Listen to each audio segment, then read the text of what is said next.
From Gettysburg, Pennsylvania, I'm Joe Tarosian, and this is RamView, the August 12th, 2024 edition, brought to you by Kistler Law Firm. Yeah, I am happy to be here.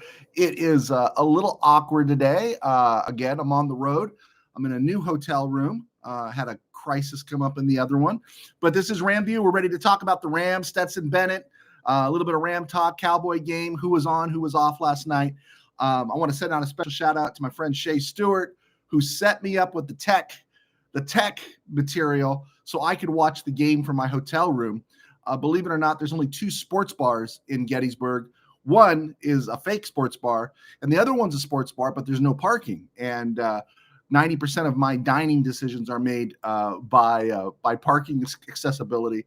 So I talked to my friend Shay. He got me connected. I won't say how. And I got to see the Ram game. Hey, just want to let you know this edition of RamView is brought to you, even the road edition is brought to you by Kistler Law Firm. Injured in an auto accident, need help, got questions, call Kistler Law at 661-206-6990. That's Kistler Law at 661-206-6990. And check out KistlerLawFirm.com. That's one word, KistlerLawFirm.com. Kistler Law, they've been fighting for you since 92. And by Temple City Auto Repair. Having some auto issues, get yourself some John and Henry at TempleCityAutoRepair.com. And of course, by Outsiders Christian Camps, a place where your life can change. Okay, if Stetson Bennett could be scripted out. Now, I think John Barnes, the UCLA quarterback that beat USC back in, 92, I think he deserves a movie first. But honestly, Stetson Bennett might not deserve big screen, but maybe a Netflix special, something about how your heart is all warmed, maybe Hallmark. But he's definitely a movie of the week, right? If you remember last season, he played horrible in week 3, so bad he was yanked. And then, of course, he was gone for the rest of the year, and it looked like you're never going to see him again. But last night, he came out and turned the ball over 4 times, but he didn't exactly come out and turn the ball over 4 times. He had the opening drive. He had a couple of moments. And then when everything seemed to go bad in the middle and late, McVay stuck with him. Because when you were watching Stetson Bennett play last night, you weren't watching the Stetson Bennett that played last year. He was off for a year. I get that. Understand pacing, speed, timing, everything. He was off for a year.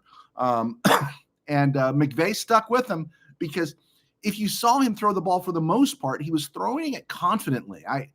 It's hard to put your finger on it, but I did get a chance to play a little bit of quarterback when I was young, and you throw the ball, and sometimes you throw the ball and you're hoping, and then there's sometimes you throw the ball and and Stetson Bennett was throwing the ball like he knew. Now, is Stetson Bennett ever going to be Matthew Stafford? No, of course not, right? Of course not. I didn't even want the Rams to draft Stetson Bennett, right?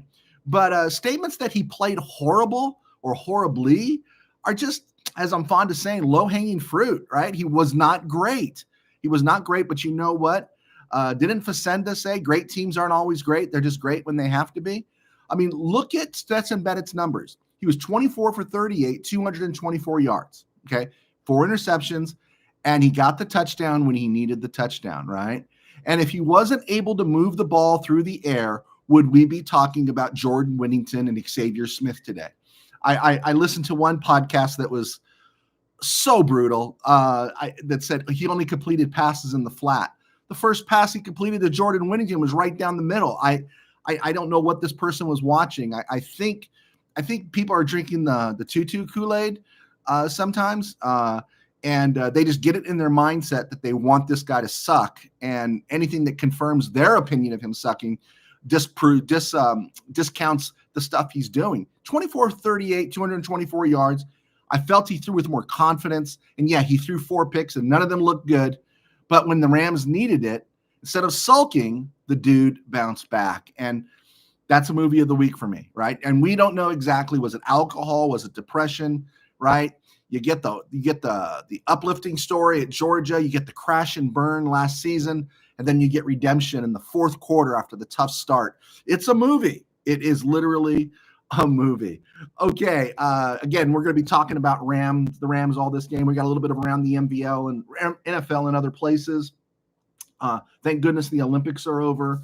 I had a friend who was at the SoFi last night, he sent me this. These were his thoughts. He was in the stadium. He said the defense was coming around. The defense was great. We're going to talk about that here in a second. Bennett lives another day. Okay. He says not to write off Zach Evans too much. He thought Zach Evans looked good. Humble looked good running around. We're going to talk about Humble. But here was his criticism, and I thought this was interesting. I was going to save this for the back of the show. He said, SoFi Stadium so loud you can hardly hear. But here's what he said. It's so loud you can hardly hear, but it's not crowd noise that's making it hard to hear. So much music, so much stinking music, fan interaction for building a fan base and culture. Almost nauseating. Such a mob mentality. Not really fans, just looking for a party atmosphere. And this lifelong Ram fan, his Ram credentials are impeccable. He said it was a lame experience there at SoFi. And again, that's why when I go to these stadiums now, I just want to sit in the press box. I don't have the patience to sit.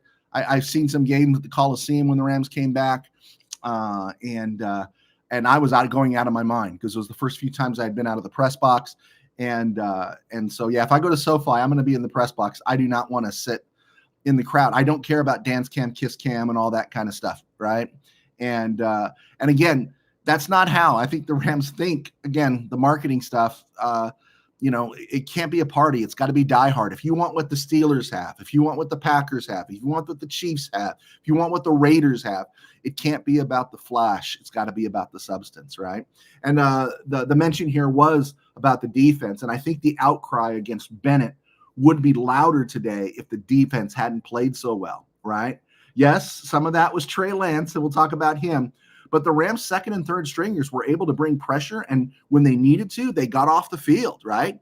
And I liked Jordan Whittington. I thought Jordan Whittington looked great on offense, but the guy that stood out was Tyler Davis. There were the plays he made in the middle, but there was one play where they were running wide. The Cowboys were running to their left early on in the first half, and Russ Yeast came up. Russ Yeast, I think, was playing the star position at the time, and he came up and strung it out. And the guy who came all the way down the line was big dude TD, Tyler Davis out of Clemson, and that he had that much lateral quickness to get out there and help finish off the tackle. I thought that was great, let alone everything else he did.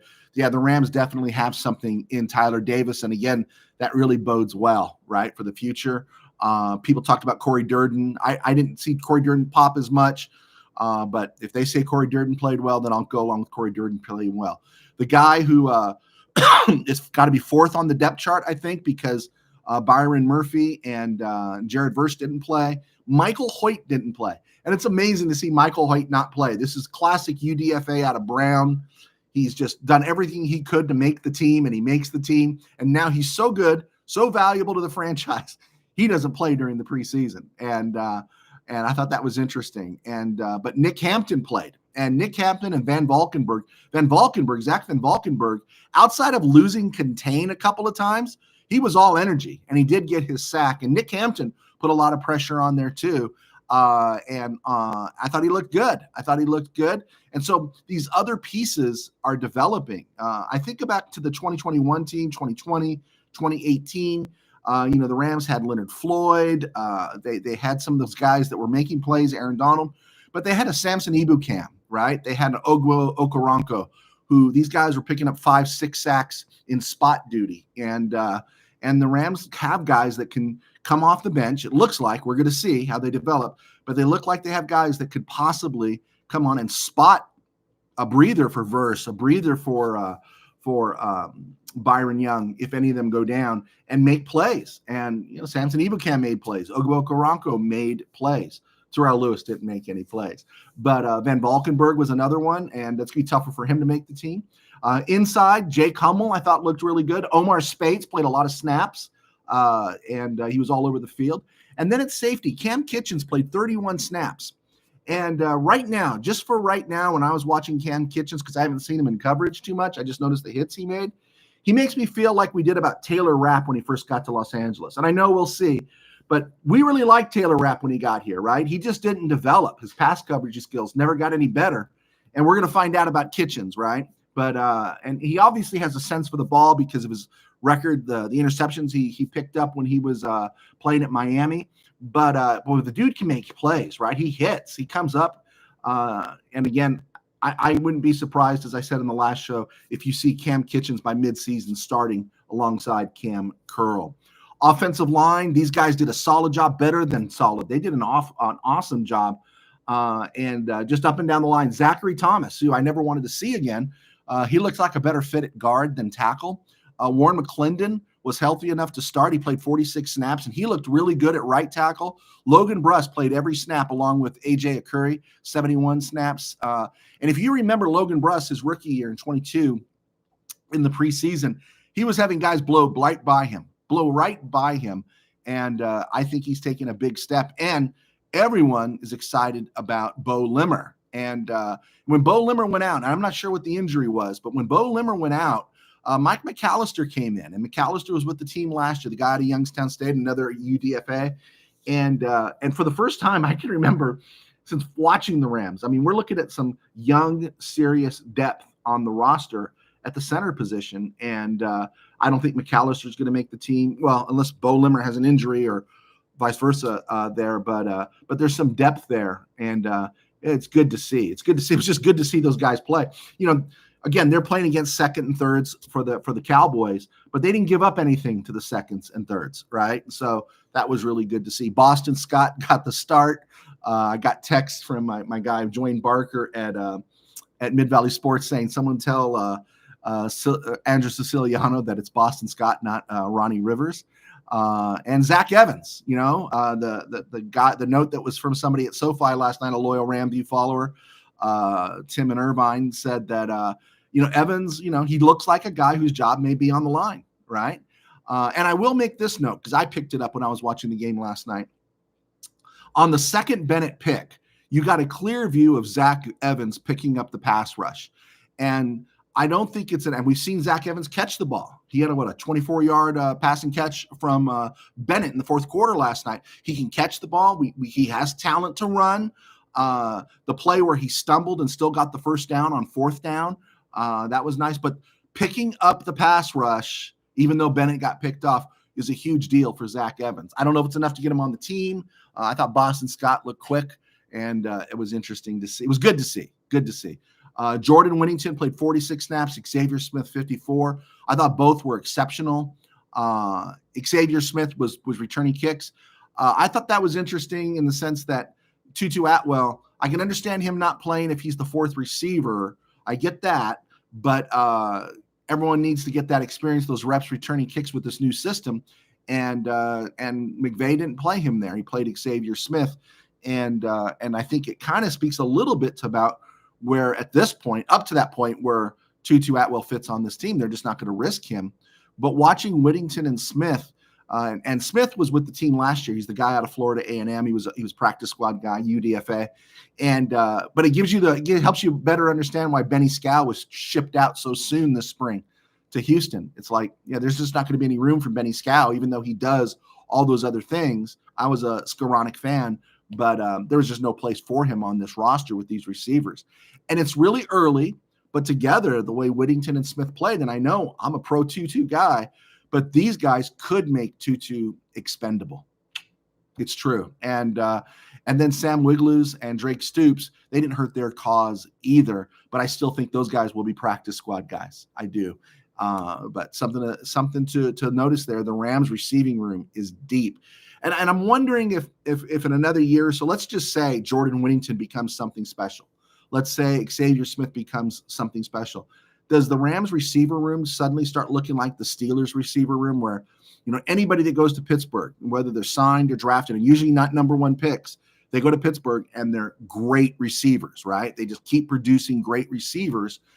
If the Rams are going to gain that reputation, Pittsburgh has the receivers, the Packers have the offensive line. There's just certain teams, they always find a way to produce certain things.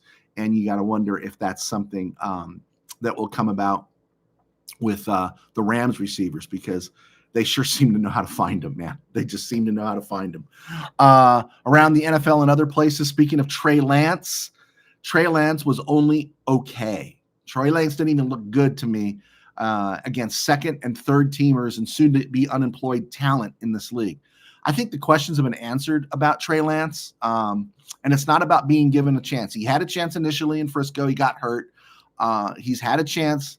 Did you see him last night? Did anything about last night tell you he's anything more than a backup or a deep, deep project? Honestly, if Trey Lance is serious about his career, if the Cowboys maybe are serious about developing him, he needs to beg to go to the UFL. He needs to beg to play in the UFL because the only thing that's going to make him better is reps. And I don't think any team is going to give him reps right now and risk losing a bunch of games to give him a chance to learn on the job, right? They're just not going to. And if he goes to a bad team that wasn't going to win anyway, he's just going to get the snot beat out of him. All the bad habits are going to be there. He's not a processor. He doesn't get rid of the ball quick enough, I don't think. And he's not accurate. He's just not accurate, right? And so yeah, that was a bummer for Trey Lance, but he needs, if he wants to keep his career, he needs to tell the Cowboys, yeah, I want to stay on the team, and I'll go play in the spring if I have to next spring, because he needs to do it. Other places, the Jaguars have signed former Frisco safety Tashawn Gibson. Meanwhile, Brandon Ayuk is still out and Trent Williams is still out, and that's marvelous news for Ram fans. I don't see how you always find a way with the salary cap, but they're really going to hamstring themselves if they give a serious contract to Ayuk and a serious extension to Williams. Now, the thing about Williams bugs me is that the guy's already made his money. The guy's getting serious bread. He's getting 10 rocks this year, but he's getting something like 34 next year or something. He's getting serious money in 25 and 26, but as of right now, he's the 6th highest paid left tackle in football. But he seems to forget he's playing on a contender. And if he sucks all the air out of the room, man, that window's going to close, and let him do it. Give him the dough. But I think he's actually hurting the team more than Ayuk. You can find another Brandon Ayuk. And I think the Cowboys, their problem with the Cowboys this year is they don't have any of the talent. They don't have a Deebo Samuel. They don't have a George Kittle. They don't have a Christian McCaffrey. The Cowboys need CeeDee Lamb, who is holding out. But I'd be hesitant about the money I give CeeDee Lamb. Watching the broadcast last night, which I was fortunate enough to do, I thought it was interesting. I noticed the first virtual signal of the season came from Andrew Siliciano. I keep on butchering his name. He's a little dude, right? And he doesn't like to tag irrelevant on players, like Deshaun Johnson being called irrelevant or Brock Purdy being called irrelevant. I thought it was a little virtue signaling, Siciliano, and then talking about who's not playing. I thought he was kind of interesting when he talked about how Puka didn't play. And it's like, well, Puka played in the preseason last year because Puka was a 5th round pick. And I thought he was off on that. And then Kurt Sandoval, he was doing the sideline interview and talking about Caleb Williams winning a natty at USC. That blew up my phone lines a little bit. And I know this last part here before we go to break is going to sound awful, because she doesn't really bother me that much, usually in other years. And I'm not questioning her reporting skills. I'm just talking about her being in the booth. I thought Mina Kimes talks too much. And the thing is, guys can talk too much. That's fine, right? But she kept giving me information that was so Aikman-like. I mean, this is why I don't like Troy Aikman. It's like when he says it's the 4th quarter and a team's down by 3 with less than 5 minutes to play, he'll make a comment like this field goal has to be made, right? It's like, no kidding, right? No kidding. Another incarnation of myself would have said something and Sherlock at the same time. I just thought, Mina Kimes, just shut up, I wanted to hear more Whitworth. But in fairness to Kimes, I will say this, when the Cowboys had the turnover on downs by the Rams goal line, she doesn't like the fade, and that drives me crazy as well. So I'll give her credit on that one. All right, I'm Joe Terosian. I was a sports writer for 21 years. I was one of the founding guys at Mid-Valley Sports. Now I do RamView, thanks to our sponsors at Kistler Law, and I write books. My books are on Amazon. You can check them out at Amazon. Type in Joe Terosian, Torosian, and you supported us there. You supported us. Kistler Law supported us, and it allows me to stay in my day job. I pastor a small church in Burbank called Burbank Faith Nazarene, and you can find us right here on YouTube at Burbank Faith Virtual, as well as BurbankFaithVirtual.com, Burbank Faith Virtual group page, Burbank Faith Virtual all across social media. Check us out. If you have any questions, you can ask me about that. and we will go from there. All right. Wow, I got viewers, and I'm on the road with, and I'm outside the Ram cave. Let me look at your questions, guys. Oh man, guys, I'm sorry. Bill, thank you so much for sticking with me before I got to the questions. I'm on my laptop, so I really can't see anything until I move my screen a little bit. Bill, you live in New Hope, Pennsylvania. Wow, is that the eastern part or the western part? And I'm in Gettysburg right now, man. Beautiful weather today in Gettysburg. Awesome weather. No humidity at all. Nice, cool wind. It was a great day. Willie Bowen, Stetson Bennett has to read defenses, not getting no interceptions. Yeah, I agree. You know, he had brain freeze. I'm just pushing back that he was absolutely horrible, and I thought he looked better than he looked last August. J.D. Durham, player develop is a journey, not a destination. There you go. DHP, good times day. GHP, do you have an X account? Are you talking to me, Chief? Joe T13B, if you're talking to me. Willie Bowen, Jordan Whittington is going to be a number 4 wide receiver, horns up. You know, hard to push that one back after last night, but we'll see, right? We'll see. Samuel Ainsley, howdy, offensive line, honorable mention. The offensive line was great last night. Bill, I loved number 90 in the backfield all night. Tyler Davis was great, wasn't he? He was fantastic. And then there was that play where, again, the play got extended. I think Russ East came up and extended it wide more, and Davis came parallel down the line and finished off the runner. And that one really stood out to me.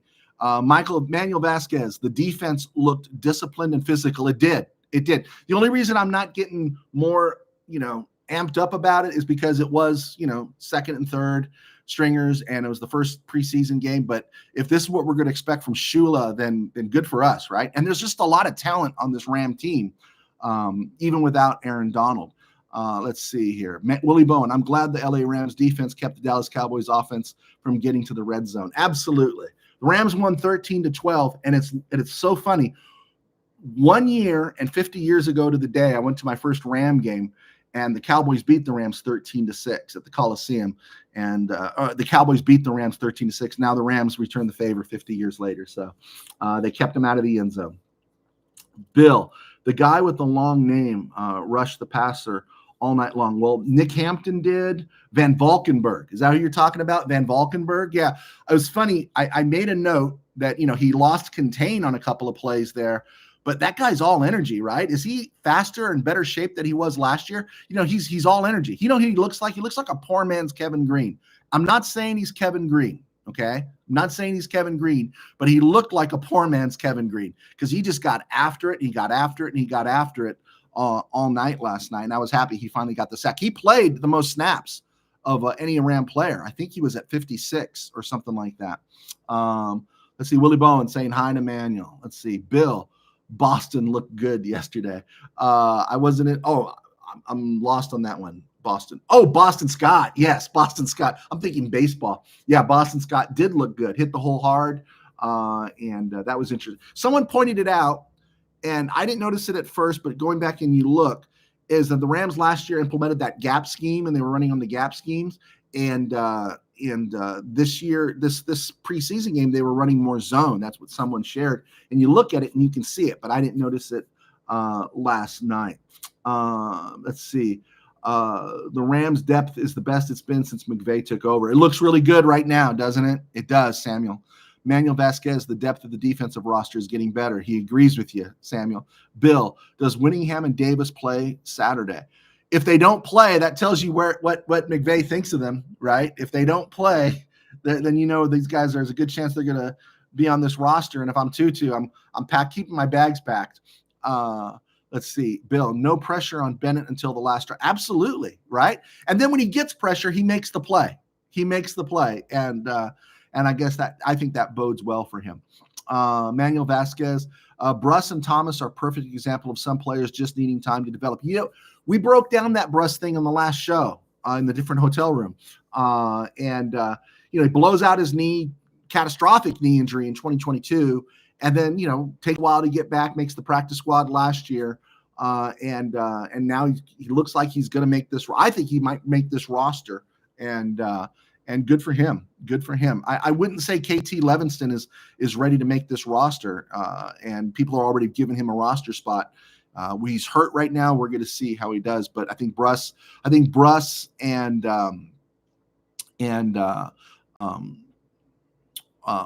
McClendon did a good job. But yeah, Zachary Thomas. Yeah, exactly. I was so anti Zachary Thomas after that Monday night game last year, but at guard, he looks better. Bruss still looking on the outside, even if they keep 10, Samuel Ainsley. I ain't going to argue with you, but we'll see how it plays out, right? Willie Bowen, who was the Ram wide receiver that got the TD? That was Miller Forrestal. He was a backup tight end. He's not expected to make this team. Samuel Ansley, Whittington done for the preseason. There we go. Okay, Willie Bowen agrees. Forrestal, fourth string tight end, Samuel Ansley. There we go. Got it, guys. Manuel Vasquez, Washington just looks like he has that dog in him. Whittington looks like he has that dog in him. He's going to be a problem for defenses. I agree. Let's see. Tim Powers. Lance had many overthrown passes and dropped. Yeah, agree with that, right? We were talking about he doesn't process well. He's not accurate. This kid needs to beg to go to the UFL if he wants to save his career. He needs to beg for it and such. Tim Powers, Nina Kimes is too zen. I don't know if she was too zen. It was just like, shut up. That's how I felt. And I know I could take heat for that because she's a woman. Most of the time she doesn't bother me, but last night she kept stating the obvious stuff. And it was like, man, gosh, she was like Aikman on roids. She was killing me. Samuel Ansley. Sorry, I'm done with Bennett experiment. Go back and get Brett Rippon. He has a better grasp of what it takes to be. Really? I see, Samuel, there you go. I'm glad you're watching the show, but I felt more confident watching Stetson Bennett this year than I did watching Rippon all of last year. Yeah. So DHP, I'm following you now. All right. Jim Everett, the great Joe T. What a champ. JT Sports is in high demand after other content creators want to collab with you. I don't know if anyone wants to collab with me, man. I don't know if anyone likes me. Thank you, Jim Everett, though. USA Expat. I like two things, Cardi and Clipboard Blake, plus Clipboard Blake. There you go. Yeah, Josh Cardi. There's another guy we're going to talk about real quick here, guys. You guys keep throwing your questions, and I'll keep trying to answer them on this little screen. I feel like I'm up close when I see my face here.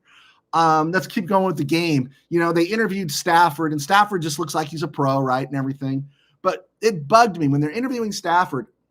I know Stafford's going to make the team, and I don't think there's anything Stafford's going to share with me on the sideline week 1 of the preseason that's going to cause me to care about missing the game. I'd rather have seen the full screen. Just keep the camera on the field. Just make the Stafford interview just an audio interview. These things bug me. I know. Just random thoughts here. First preseason game. I don't think it's so much about playing the first half that puts you on the bubble in the preseason, but playing in the second half, with a few exceptions, does make you concerned, right? Is this guy going to make the team? So a couple of names that popped out to me were Ochawan Mathis and Tanner Engel. Did Tanner Engel look like he added a spare tire there? Keir Thomas was another one that, man, he's been around since, 22? And this is his third go-around with the Rams. And I'm wondering if he's a bubble guy. I remember last year, Jonah Williams wasn't playing, right? And Marquise Copeland was playing. And prior to that, Marquise Copeland had been ahead of Jonah Williams. And sure enough, Marquise Copeland played the whole preseason, and then he was put in the street when it was all over. So, always want to keep an eye on why they're playing, who's playing, when they're playing. Back to Josh Cardi. Boy, he kept us feeling good last night. 2 for 2 on field goals, 1 for 1, the game winner. And if he could just do that, man, I think we're all going to sleep better. Former Rams tight end, UDFA, and model, Neil Johnson, he signed with the Jets. So he's back in the NFL. Good for him. All right, let's keep pushing through here, and then we'll see if you have any more questions as we come up to the 28-minute mark. All right, in Gettysburg, Pennsylvania. On this date, 1973, the Rams released Sonny Sixkiller, the legendary Washington Husky quarterback.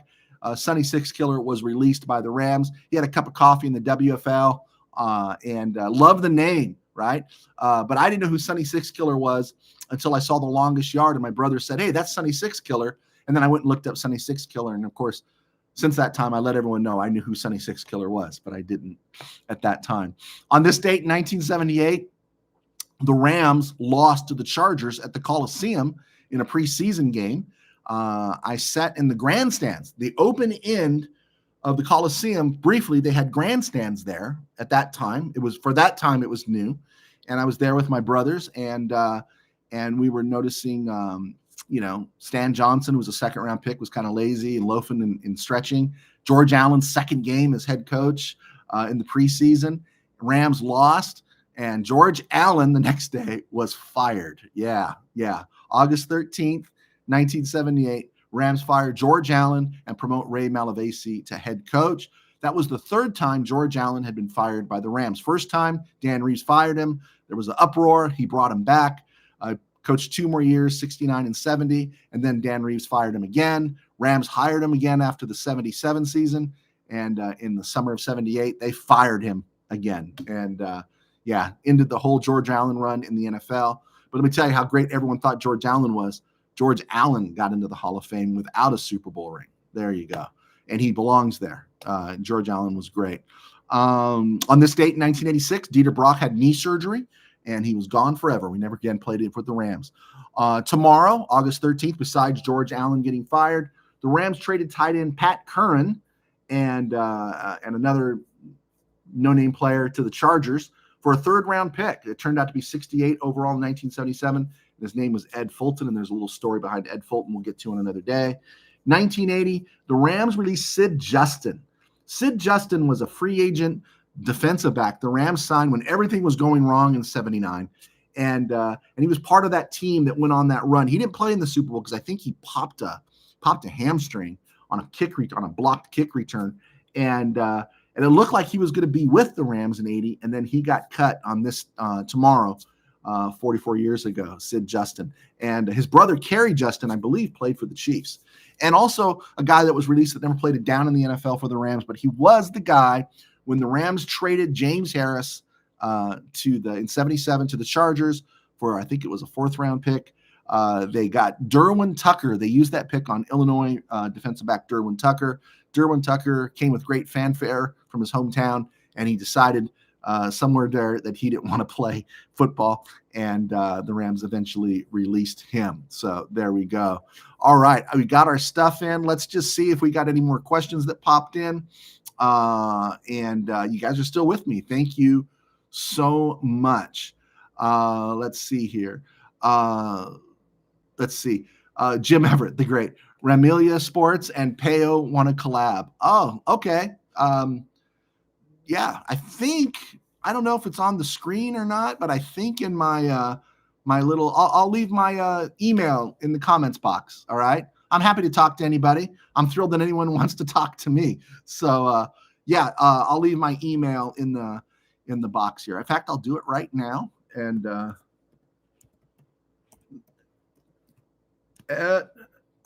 look at this, so unprofessional. Boom, there you go. I put it in the comment box. You could check it out there, Jim Everett.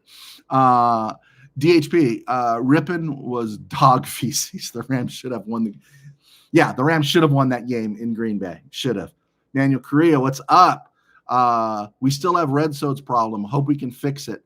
We'll see. I'm not worried about it right now. I'll be worried about it in week 1 if we got a 1st and goal at the 9 and against the Lions, and McVay decides he's just gonna pass 3 fades. Then I'll really be upset. But I think we're gonna be okay. USA expat, might be teams cutting running backs better than Evans. Right now, if the Rams went into the season with 4 running backs, and that's a long shot, 4 running backs. That seems like when I was a kid, it was 6 running backs. But if they go into the season, of course, with Kyron Williams, Blake Corum, Boston Scott, and Ronnie Rivers, right? That's 4. That's what makes Zach Evans' road so difficult. Like I said, I think he's walking the green mile. I don't know if there's going to be room. What other back you would want to come in here? It seems like build-wise between Corum, Kyron Williams, and Ronnie Rivers that McVay has a certain type that he likes at running back right now. Let's see, Willie Bowen. Okay, you guys are all talking on my board here. There we go. Willie Bowen. Sid Justin replaced Howard Hewart in the vocal group Shalimar. I didn't know that, but I knew Sid Justin was into music. There you go. Willie Bowen, thanks for your service. Okay, I didn't know Willie Bowen. Are you military? Good for you. Have a safe trip. Thank you, USA Expat, and others. There we go. All right, and you guys got my email in there. If you want to reach out to me, feel free to reach out to me. It's so awkward right now. It's so awkward being here right now. I know one thing. I'm in Eastern Pennsylvania, I guess kind of mid-east Pennsylvania. And only thing on TV out here are Baltimore games. I'm getting the Baltimore Orioles. I got the Baltimore Ravens. And thanks to my friend Shay Stewart. He did the work. He got me hooked up and connected through my laptop so I could watch the Ram game last night. And I think I'm going to miss the second one too. So I'll be watching it through my laptop. I am on the road through Sunday the 25th. So it will be a while before I'm back in the Ram cave, and looking forward to that. All right, guys. I'd hate to leave because you still got an audience here. You guys have been great. Oh, Willie, nice work. 8 years in the Navy. Yeah, thank you for your service. Thank you so much. And thank you guys for clicking on. Willie Bowen is the real MVP. There we go. I'll take Willie Bowen as the MVP. Absolutely. Okay, guys, I'm going to let you go. I don't have any music to take you out with. I don't have any stuff. I just feel so naked here. All right. Okay, guys, God bless. Jim, Willie, Tim, Manny, all you guys, thanks for clicking on. USA Expat, DHP, Bill, in New Hope, Samuel Ansley, thank you so much. Everyone else that's out there, guys, thank you for clicking on. Those that click on later, you're a big encouragement. Manuel Vasquez, thank you. JD Durham, thank you. All you guys. All right, guys, I'm going to run the great Joe T. Okay. All right. The Navy gets the gravy, but the Army gets the beans, right, Mr. Powers? There we go. Okay. Got to go. I will talk to you soon, and stay cool. Bye, guys.